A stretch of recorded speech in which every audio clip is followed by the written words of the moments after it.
Hello everyone. In the previous video, we have discussed about agriculture and a short about the type of the farming. And in this video, we'll discuss in detail about this. ठीक है? The first primitive subsistence farming and the second was intensive subsistence farming. Okay. The first point of the primitive subsistence farming, as I already told about that, this type of the farming is being practiced in a very little portion of the country. Few of the states has yet adopted this technology. In this one, the old method of farming is being used, and it is being done in a small patch of the land with primitive tools like hay and digging sticks, etc. In this one, the old tools of the farming are used, और एक small से patch में this type of the farming is being done. Depend on upon the monsoon. As I already told that the old methods of the farming is being used in this one. तो no latest methods is being used. इसलिए यहाँ पर क्या है, irrigation के लिए they have depend themselves onto the monsoon. If the monsoon is good, the production will be good. ठीक है? The next, natural fertilizers are used. This type of the farming used the natural fertilizers. ठीक है? There is no artificial and manures and other things are being used over there. जैसे आप कह सकते हो जो लेटेस्ट केमिकल फर्टिलाइजर्स हैं या बायोकेमिकल फर्टिलाइजर, उनका यूज़ इसमें नहीं होता है. Next slash and burn techniques को यूज़ किया था. देखिए, see what is slash and burn technique exactly. Slash and burn technique क्या होता है, जो एक लैंड एरियाज होते हैं उस पर्टिकुलर लैंड एरियाज को स्मॉल स्लैश या स्मॉल पैच बनाकर फार्मिंग प्रोडक्शन किया जाता है. जैसे यहाँ पे प्रोडक्शन करना शुरू कर दिया, ये आपका स्लैश बन गया.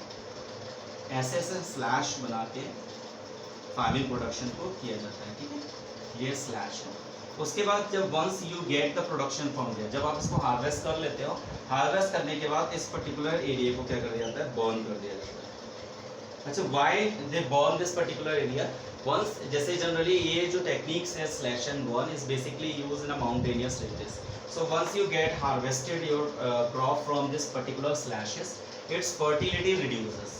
जैसे ही आप इस पर्टिकुलर एरिया से अपना प्रोडक्शन गेट कर लेते हो, उसकी जो फर्टिलिटी होती है वो रिड्यूस होना शुरू हो जाती है. जब फर्टिलिटी रिड्यूस होती है तो क्या होता है, इसमें जितना भी बचा हुआ एरिया उसको बर्न करके वो लोग इस पर्टिकुलर एरिया को छोड़ देते हैं, और छोड़ के फिर नेक्स्ट प्लेस पे स्लैशेस बनाते हैं, और बनाने के बाद फिर वहाँ पे प्रोडक्शन करते हैं और उनको छोड़ देते हैं. This type of the technique is being used in specially in mountainous areas. ठीक है, इसको झूमिंग भी बोला जाता है, और अलग अलग एरियाज में इसको अलग अलग नेम से जाना जाता है, slash and burn. This is a primitive subsistence farming techniques. तो I think got this particular points and we move to the next one.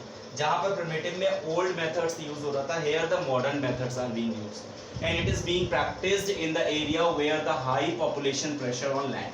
मैंने आपको पहले बताया था कि एरिया जहाँ पर पॉपुलेशन का ज़्यादा प्रेशर है और प्रोडक्शन ज़्यादा डिमांड है और लैंड कम है. रीज़न बताया because the population is increased. तो जब पॉपुलेशन इंक्रीज होगी तो जो फार्मिंग लैंड थी it has been converted into the buildings and others industries too. But the population increase, तो demand of the food grain is also increased. तो उसके लिए क्या किया जाता है, इट इज़ लेबर इंटेंसिव, यानी मैक्सिमम काम जो होगा वो लेबर ही करता है, मशीन लिमिटेड ही करते हैं. Next, use of the high dose of the bio inputs. यहाँ पर आपका नेचुरल फर्टिलाइजर पर डिपेंड था, स्लैश करके बर्न करके छोड़ दिया, उसको नेचुरली रिप्लेनिश होने के लिए छोड़ दिया जाता था. Here we use a biochemical inputs. हम आप latest technology biochemical fertilisers, HYV seeds, high yield seeds, और इसके अलावा बाकी सारी चीज़ों को आप यूज़ करते हैं. और क्यों यूज़ करते हैं, because they want more productions. देखिए, modern farming methods for high productions. Modern farming क्यों यूज़ होता है, क्योंकि हमें ज़्यादा प्रोडक्शन की ज़रूरत होती है and we have a small areas of land. ठीक है, तो this is the basic difference between the primitive subsistence farming and intensive subsistence farming. I think did you got that point? Thank you very much.